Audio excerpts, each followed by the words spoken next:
Good morning everyone. Welcome to KD current affairs. I hope आप सब बिल्कुल अच्छे होंगे। आज है 18 अप्रैल 2024। सो आज 18 अप्रैल 2024 के जितने भी मोस्ट इम्पॉर्टेंट करंट अफेयर्स प्रश्न बन सकते हैं आज हम उन्हें डिस्कस करेंगे। तो चलिए अपना सेशन स्टार्ट करते हैं। यदि आप हमारे चैनल पे पहली बार आ रहे हैं तो इसे लाइक एंड सब्सक्राइब ज़रूर करें। बढ़ते हैं अपने सेशन की ओर। हाल ही में कौन सा देश मेनिंजाइटिस के लिए टीका लगाने वाला पहला देश बन गया है? आपका आंसर हो जाएगा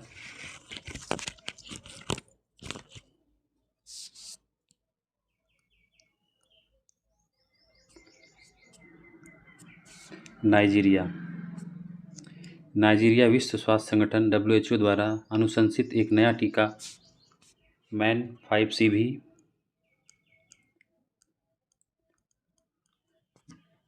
जिसे कहा जाता है पेश करने वाले दुनिया का पहला देश बन गया है, जो लोगों को मेनिंगोकोकस बैक्टीरिया के 5 प्रकारों से बचाता है।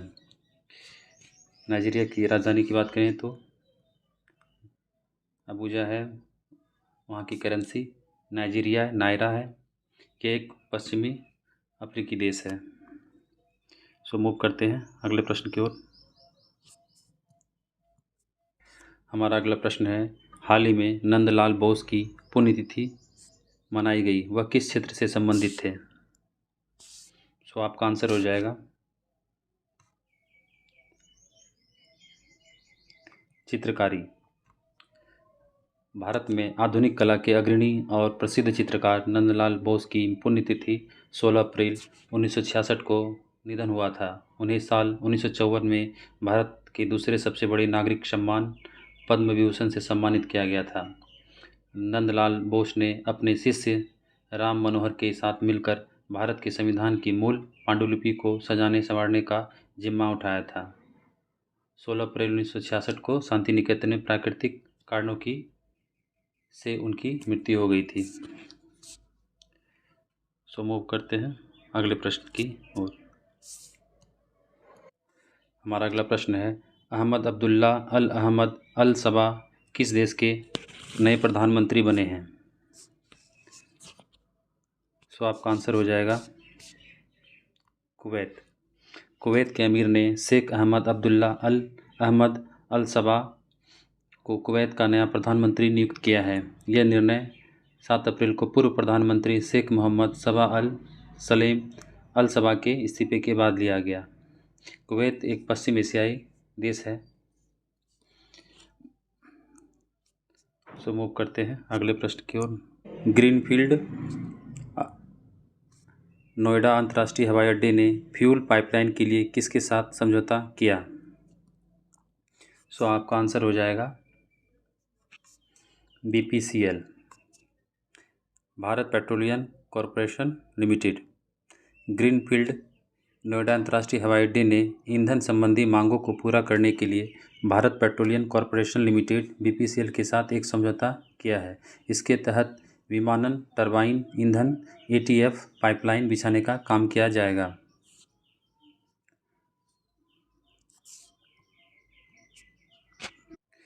स्वदेशी मुद्दों पर संयुक्त राष्ट्र अस्थायी मंच के 23वें सत्र का आयोजन कहाँ किया गया? आपका आंसर हो जाएगा न्यूयॉर्क। संयुक्त राज्य अमेरिका के न्यूयॉर्क में स्वदेशी मुद्दों पर संयुक्त राष्ट्र अस्थायी मंच UN permanent forum on indigenous issue के 23वें सत्र का आयोजन किया गया। इसका गठन वर्ष 2000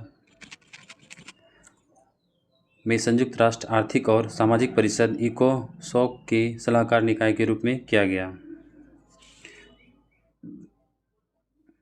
हेग की बात करें, हेग में क्या है, किसका ऑफिस?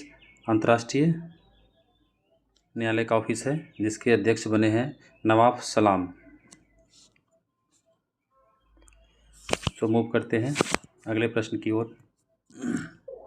हाल ही में सरबजीत जयबेली बालदेव का निधन हो गया, वह किस क्षेत्र से संबंधित थे? आपका आंसर हो जाएगा गायन के क्षेत्र से। भारतीय मूल के प्रसिद्ध दक्षिण अफ्रीकी गायक सरबजीत जयबेली बालदेव का 66 वर्ष की आयु में निधन हो गया। वह बैरी नाम से भी मशहूर था। सो मूव करते हैं। राष्ट्रीय रैंकिंग तीरंदाजी प्रतियोगिता में रजत पदक किसने जीता? सो आपका आंसर हो जाएगा शीतल देवी। एशियाई पैरा खेलों की स्वर्ण विजेता शीतल देवी ने खेलो इंडिया एनटीपीसी राष्ट्रीय रैंकिंग तीरंदाजी प्रतियोगिता में रजत पदक जीता है। शीतल को इस साल की शुरुआत में हांगझो एशियाई पैरा खेलों में 2 स्वर्ण और 1 रजत पदक जीतने के लिए अर्जुन पुरस्कार से सम्मानित किया गया था। शीतल देवी को हाल ही में इलेक्शन कमीशन ऑफ इंडिया की तरफ से इसे पैरा आइकॉन के रूप में सम्मानित किया गया है, आइकॉन। सो हमारा अगला प्रश्न है, उस ने वित्त वर्ष 2024-25 के लिए भारत की सकल घरेलू उत्पाद की वृद्धि दर के अनुमान को बढ़ाकर कितना प्रतिशत कर दिया गया है? सो आपका आंसर हो जाएगा 6.8%। तो 6.8% 2024 के लिए है और 2025 के लिए इसे 6.5 कर दिया गया है। और अभी हाल ही में एडीबी एशियाई विकास बैंक ने भी अपना अनुमान लगाया था भारत का विकास दर। सो उसका आंसर हो जाएगा 7%। आईएमएफ के प्रबंध निदेशक कौन है, जो इसे हाल ही में दोबारा चुनी गई है? क्रिस्टलिना जॉर्जीवा, जो बुल्गारिया की है। आईएमएफ का मुख्यालय कहाँ है? वाशिंगटन डीसी, यूएसए में। इसकी स्थापना कब हुई थी? 1995 में। सो मूव करते हैं अगले प्रश्न की ओर।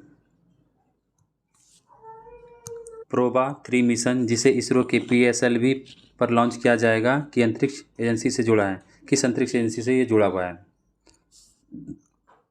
सो आपका आंसर हो जाएगा ESA, European space agency. PROBA 3 mission यूरोपीय अंतरिक्ष एजेंसी से संबंधित है। इस मिशन को इसरो द्वारा संचालित ध्रुवीय उपग्रह प्रक्षेपण यान पीएसएलवी के जरिए प्रक्षेपित किया जाना है। प्रोबा 3 मिशन का प्राथमिक उद्देश्य एक कृत्रिम सूर्य ग्रहण बनाकर सूर्य के कोरोना उसके बाहरी वातावरण का अध्ययन करना है। इसमें 2 अंतरिक्ष यान एक दूसरे के सापेक्ष विशिष्ट विन्यास बनाए रखने के लिए उड़ान भरेंगे। सो मूव करते हैं अगले प्रश्न की ओर। 2024 में भारत ने कुल कितने पदक जीते? आपका आंसर हो जाएगा 9 पदक। भारतीय दल ने किर्गिस्तान के बिश्केक में आईसीआई कुश्ती चैंपियनशिप 2024 का समापन 9 पदकों के साथ किया, जिसमें 4 सिल्वर और 5 ब्रॉन्ज मेडल शामिल है। 6 दिवसीय प्रतियोगिता में कुल 30 भारतीय पहलवानों ने भाग लिया। हाल ही में थल सेनाध्यक्ष जनरल मनोज पांडे द्वारा आधुनिक आईटी प्रयोगशाला का उद्घाटन कहाँ किया गया? सो आपका आंसर हो जाएगा उज्बेकिस्तान। उज्बेकिस्तान सशस्त्र बल अकादमी में आईटी प्रयोगशाला का उद्घाटन किया गया, जो भारत और उज्बेकिस्तान के बीच रक्षा सहयोग में एक महत्वपूर्ण प्रगति का प्रतीक है। भारत और उज्बेकिस्तान के बीच अभी हाल ही में डस्ट लीक युद्धाभ्यास किया गया। हाल ही में जीआई टैग मिला है, वह किस राज्य से संबंधित है? सो आपका आंसर हो जाएगा उत्तर प्रदेश। उत्तर प्रदेश के सांझी क्राफ्ट को हाल ही में जीआई टैग प्रदान किया गया है। उत्तर प्रदेश में भी हाल ही में कठिया वीट को भी जीआई टैग दिया गया है। त्रिपुरा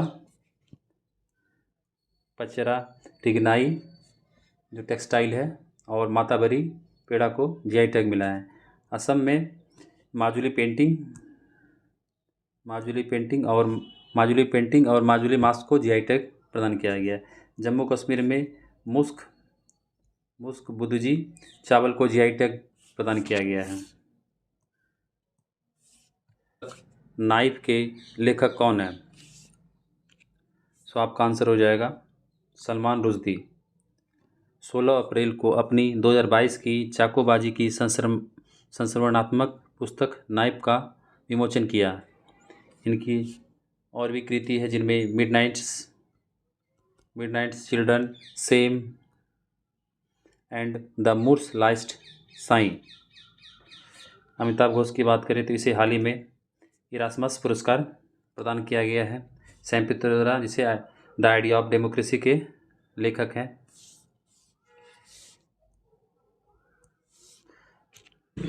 हाल ही में खबरों में रहा पोम्पेई शहर किस देश में स्थित है?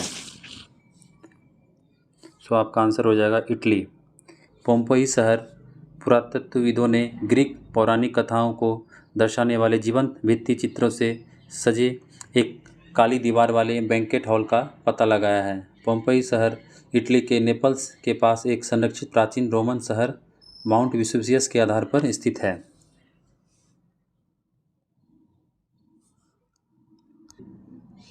वृक्षारोपण के लिए 500 से अधिक भूमि पार्सल के साथ ग्रीन क्रेडिट कार्यक्रम को लागू करने में अग्रणी है। सो आपका आंसर हो जाएगा मध्य प्रदेश।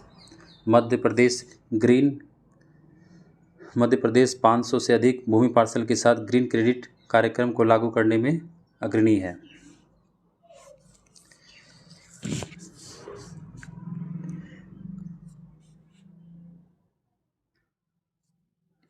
सो फ्रेंड्स, आज का सेशन हमारा यहीं तक था। आपको आज का सेशन कैसा लगा आप हमें कमेंट बॉक्स में ज़रूर करेंगे। आशा करते हैं आपको आज का सेशन काफ़ी अच्छा लगा होगा।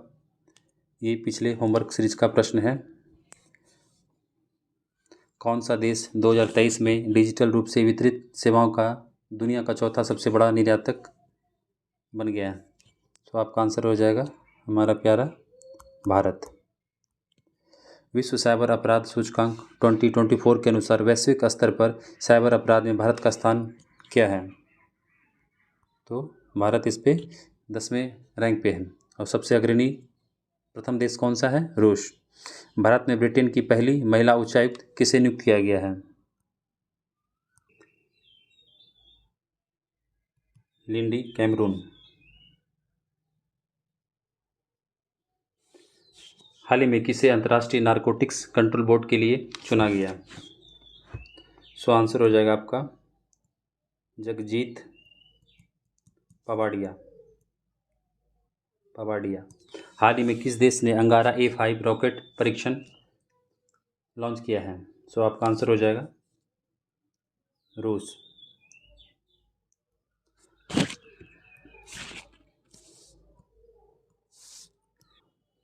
ये 5 प्रश्न आज होमवर्क सीरीज में दिए जा रहे हैं। आशा करते हैं आप इनके आंसर कमेंट बॉक्स में ज़रूर करेंगे। यदि आप कंटिन्यू हमारे इस चैनल पर रहेंगे तो आपका मार्क्स ज़रूर इंक्रीज होगा और आपको काफ़ी फ़ायदा होगा। आपको आज का सेशन कैसा लगा हमें ज़रूर कीजिएगा। यदि कोई सजेशन हो तो वो भी कमेंट कीजिएगा। सो मिलते हैं अपने अगले सेशन में। थैंक यू, धन्यवाद।